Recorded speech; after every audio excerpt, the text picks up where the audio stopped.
ایک مرتبہ درود پاک پڑھے اللہ رب محمد صلی اللہ علیہ وسلم نحن عباد محمد صلی اللہ علیہ وسلم. ہم سنیوں کی جان امام احمد رضا خان فاضل بریلوی ارشاد فرماتے ہیں، ان کی مہک نے دل کے گنچے کھلا دیے ہیں، ان کی مہک نے دل کے گنچے کھلا دیے ہیں، جس راہ چل دیے ہیں اونچے بسا دیے ہیں، جس راہ چل دیے ہیں اونچے بسا دیے ہیں. جب آ گئی ہے جوشے رحمت پہ ان کی آ گیا. چل کر بولیے کرسی والے نہیں بولیں گے کہا؟ ارے یہ کوئی اور ایرو غیرو نتھو خیرو شاعر کی کلام نہیں ہے، بلکہ امام احمد رضا خان کا کیا. جب آ گئی ہے جوشے رحمت میں ان کی آنکھیں جلتے بجھا دیے ہیں روتے ہنسا دیے. نسیم بھائی آپ کا تشتکیہ سب جیب میں رکھ دیا کا انشاءاللہ تعالیٰ نکل جائے گا. شاید اعلیٰ حضرت مجدد دین و ملت امام احمد رضا خان فاضل بریلوی فرماتے ہیں، جب آ گئی ہے جوشے رحمت میں ان کی آنکھیں جلتے بجھا دیے ہیں روتے ہنسا دیے ہیں. اور آگے اعلیٰ حضرت ارشاد فرماتے ہیں، اللہ کا جہنم اب بھی نہ سرد ہوگا.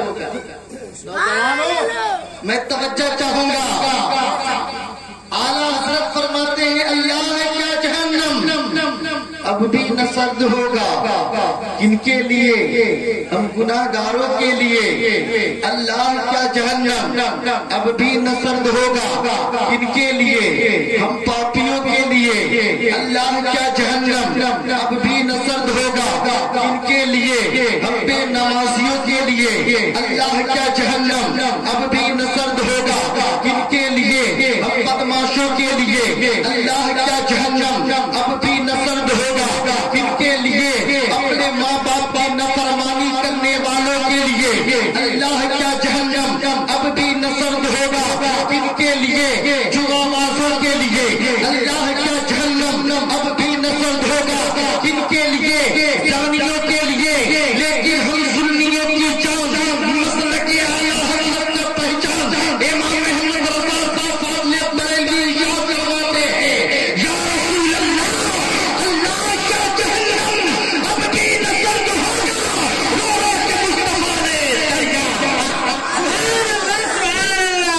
حضرات یاد یہ شادی کی محفل ہے جسے آپ بھی جان رہے ہیں اور ہم بھی جانتے ہیں. یہ شادی خانہ آبادی کی محفل ہے، اس لیے آج میں نے کلام بلاغت سے ایک ایسے مبارک آیت پاک تلاوت کرنے کا شرف حاصل کیا جس کو اللہ تبارک و تعالیٰ اپنے کلام بلاغت میں ارشاد فرماتا ہے، الرجال قوامون علی النساء، مرد حاکم ہیں عورتوں پر. اور ایک بڑے مشہور و معروف حدیث مبارکہ میں نے تلاوت کرنے کا شرف حاصل کیا. اللہ تبارک و تعالیٰ اللہ کے پیارے نبی صلی اللہ علیہ وسلم ارشاد فرماتے ہیں، النکاح من سنتی فمن رغب عن سنتی فلیس منی، کہ نکاح کرنا میری سنت ہے اور جس نے میری سنت سے اعراض کیا وہ مجھ میں سے نہیں ہے.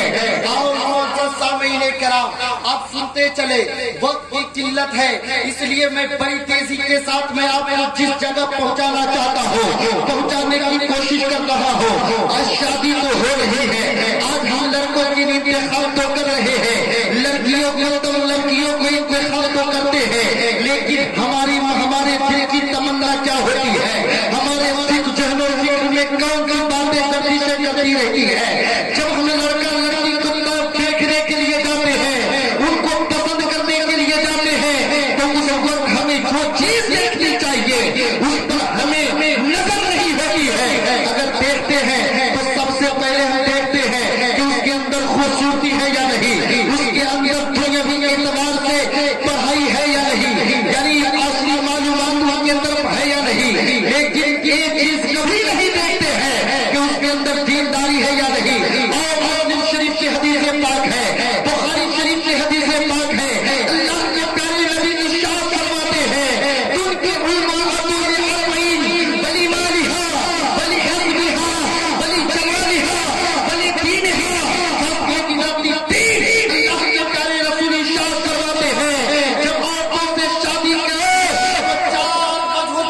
پر جب عورتوں سے نکاح کیا جاتا ہے، عورتوں سے شادی کی جاتی ہے، تو 4 خصلتوں کے بنا پر پہلی یہ ہے کہ ان کے مالداری کو دیکھتے ہیں، دوسری خصلت یہ ہے کہ ان کی خوبصورتی کو دیکھتے ہیں، تیسری یہ ہے کہ ان کے خاندان کو دیکھتے ہیں، چوتھی یہ ہے کہ دینداری کو دیکھتے ہیں۔ لیکن اللہ کے پیارے رسول ارشاد فرماتے ہیں، اے امت مسلمان نوجوانوں سنو، جب تم اپنے نکاح کے لیے کسی عورت کا انتخاب کرنا، کسی لڑکی کا انتخاب کرنا، تو تم جہاں پر یہ سب چیزیں دیکھ رہے ہو تو دیکھتے جانا، دولت کے بنا پر لڑکی سے شادی نہ کرنا، خوبصورتی کے بنا پر شادی نہ کرنا، تندرستی کے بنا پر شادی نہ کرنا، خاندان کے بنا پر شادی نہ کرنا۔ اگر شادی کرنی ہو تو دینداری کے بنا پر شادی کریے گا، اس لیے کہ جب دینداری گھر میں آتی ہے تو دنیا بھی سامنے نظر آتی ہے اور کو بھی۔ سبحان اللہ سبحان اللہ، نعرہ تکبیر، نعرہ رسالت، جشن عید میلاد النبی، سعدی خانہ آبادی۔ ماشاء اللہ سبحان اللہ۔ یہ مسلم بھائی ہے جو اب ان کا پٹکیا نکلنا شروع ہوا ہے، دیکھیے بھی کتنا پٹکیا نکلتا ہے۔ اب کبھی ہوگا تو 10 ٹکیا بھی نکلے گا، 25 ٹکیا بھی نکلے گا۔ ہاں، یہ ہزاری بھی لے کر بیٹھے ہوئے معلوم ہے۔ چلیے ایک مرتبہ درود پاک پڑھے، اللہ رب محمد صلی اللہ علیہ وسلم، نحن عباد محمد صلی اللہ علیہ وسلم۔ اللہ کے پیارے رسول ارشاد فرماتے ہیں، ان کی علماء لأربعین ولمالها ولحسبها ولجمالها ولدینها فاصبر بذات الدین۔ دیندار کی بنا پر شادی کی جاتی ہے، مالداری کی بنا پر شادی کی جاتی ہے، لیکن دینداری کو ترجیح نہیں دی، مالداری کو ترجیح نہیں دیا ہے، خاندان کو ترجیح نہیں دیا ہے، خوبصورتی کو ترجیح نہیں دیا ہے، بلکہ جب دینداری کی بات آئی ہے تو اللہ کے پیارے رسول ارشاد فرماتے ہیں، فاصبر بذات الدین۔ اگر دیندار لڑکی ہے تو وہ سب سے اگر ان پر فوقیت دی گئی ہے تو وہ دیندار لڑکی ہے۔ اللہ کے پیارے رسول ارشاد فرماتے ہیں، اگر کالی کلر کی لڑکی ہے، اگر وہ قرآن پڑھنے والی ہے، قرآن کی تلاوت کرنے والی ہے، نماز پڑھنے والی ہے، شریعت مصطفیٰ کی پابند ہے، تو اس قریب سے شادی کرو، وہ تمہارے لیے۔ سبحان اللہ سبحان اللہ۔ ہے کہ مولانا صاحب ہم اس پر کیسے اعتبار کریں، تو آؤ میں آپ کو بتاتا چلوں۔ ایک وہ وقت ہے جہاں پر ایک اللہ کے مقدس ولی جو مراقبہ میں گئے تھے، ایک جنگل ہے، اس جنگل میں مراقبہ کرنے کے لیے بیٹھ گئے۔ مراقبہ کم سے کم 40 برس تک کا مراقبہ کیا ہے، 40 برس تک اللہ کی صدا بلند کی ہے، اور اس وقت آپ نے 40 سال کا عرصہ ختم ہونے والا تھا کہ اچانک آپ کے مراقبے کے وقت ایک چڑیا کی جماعت آتی ہے۔ کیا آتی ہے؟ چڑیا سمجھتے ہیں نا؟ چڑیا کی جماعت آتی ہے، اور وہ چڑیا کی جماعت کے چہچہانے کی وجہ سے اس درویش کے مراقبے میں خلل ہو گیا۔ اس درویش نے اپنے غضب والی نگاہ سے دیکھا ہے، اس جلال آواز میں ان کے طرف توجہ دی ہے، تو وہ چڑیا کی جماعت جل کر راکھ ہو گئی ہے۔ وہ درویش ہے جو اپنے مراقبہ گاہ سے اڑتے ہیں اور اٹھنے کے بعد چلنے لگتے ہیں۔ راستہ میں کیا دیکھ رہے ہیں کہ ایک کنواں ہے، اور کنویں کے پاس ایک نئی نویلی لڑکی ہے جن کی 18 سال کی عمر ہے، اور وہ لڑکی اس کنویں سے پانی نکال رہی ہے، اپنے پیروں پہ ڈال رہی ہے، کنویں سے پانی نکال رہی ہے، پیروں پہ ڈال رہی ہے۔ وہ درویش کہتا ہے، اے بیٹی مجھے پانی پلا دے، مجھے پیاس لگی ہے تاکہ میں پانی پی لوں، میں نے آج تک پانی نہیں پیا ہے، اس لیے پیاس کی شدت مجھے تڑپا رہی ہے۔ لیکن وہ نئی نویلی دلہن جو کنویں سے پانی نکالتی ہے، پیروں پہ ڈالتی ہے، بزرگ ہیں جو آواز لگا رہے ہیں، لڑکیوں پر کوئی بات اثر نہیں کر رہی ہے۔ مرد کلندر نے دل میں سوچا، اے لڑکی تم جانتے نہیں ہو، اگر میں اپنے نظرے والی جمال والی نظر سے تجھے دیکھ لوں گا تو تو چل کر۔ تو اس لڑکی نے پردے کے عالم میں جواب دی ہے، اے درویش اے مرد کلندر، میں چڑیا کی جماعت نہیں ہوں جو آپ کے نظر اٹھانے سے میں چل کر۔ سبحان اللہ بے شک، سبحان اللہ۔ میں چڑیا کی جماعت نہیں ہوں